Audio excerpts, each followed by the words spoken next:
اللہ کے نام سے شروع کرتی ہوں جو بڑا مہربان اور نہایت رحم والا ہے۔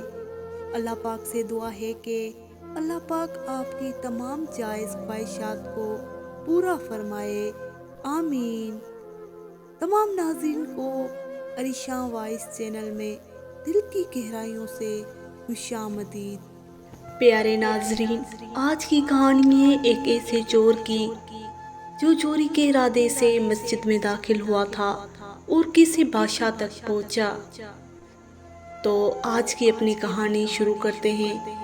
کہانی شروع کرنے سے پہلے آپ سے گزارش ہے کہ آپ میرے چینل کو سبسکرائب کریں تاکہ ہر آنے والی ویڈیو آپ تک پہنچ سکے۔ تو چلیں اپنی کہانی شروع کرتے ہیں۔ ایک بادشاہ اپنی جوان بیٹی کی شادی کو لے کر بہت فکر مند رہتا تھا۔ وہ برسوں سے نیک اور عبادت گزار داماد کی تلاش میں تھا۔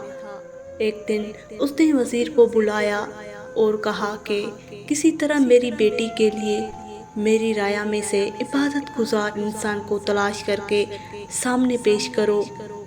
وزیر نے اپنی فوج کو شہر کے مسجد کے گرد تعینات کر دیا اور کہا، چھپ کر دیکھتے رہو، جو شخص آدھی رات مسجد میں داخل ہو اسے نکلنے مت دینا جب تک میں نہ آ جاؤں۔ عین اسی وقت ایک چور چوری کرنے کے ارادے سے گھر سے نکلا اور دل ہی دل میں سوچا، کیوں نہ آج شہر کی مسجد میں جا کر چوری کی جائے، وہاں مسجد کا قیمتی سامان چرایا جائے۔ چور جیسے ہی جامع مسجد میں داخل ہوا، مسجد کے انتظامیہ نے چور سے بے خبر مسجد کو باہر سے تالا لگایا اور اپنے گھروں کو چلے گئے۔ فوجی دوستوں نے وزیر کو اطلاع دی کہ لگتا ہے کوئی عبادت گزار آیا ہے، مگر مسجد کو تالا لگ چکا۔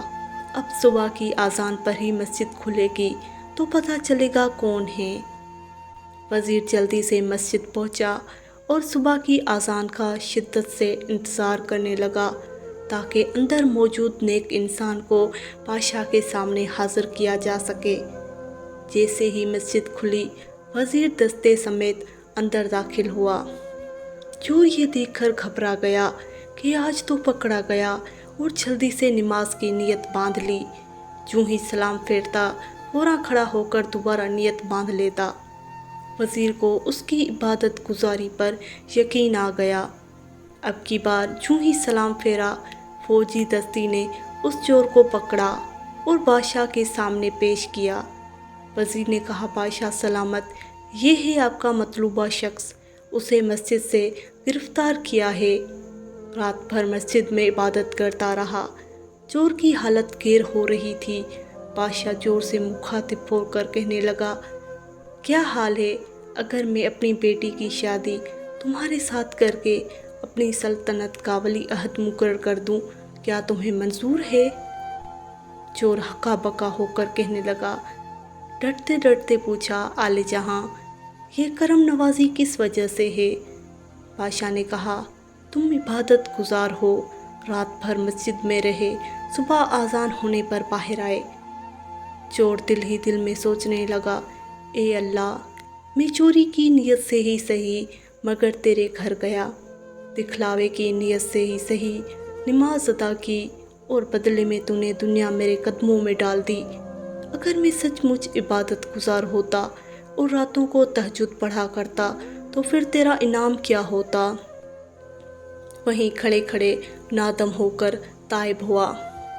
خوش نصیب ہے وہ لوگ جن کا دل عبادت میں لگتا ہے، اپنے مالک کے سامنے گڑ گڑا کر ذکر کرتے ہیں، آرام دہ بستروں کو چھوڑ کر مصلی پر کھڑے ہوتے ہیں۔ اللہ پاک ہم سب کو سچا پکا عبادت گزار بنا دے، آمین۔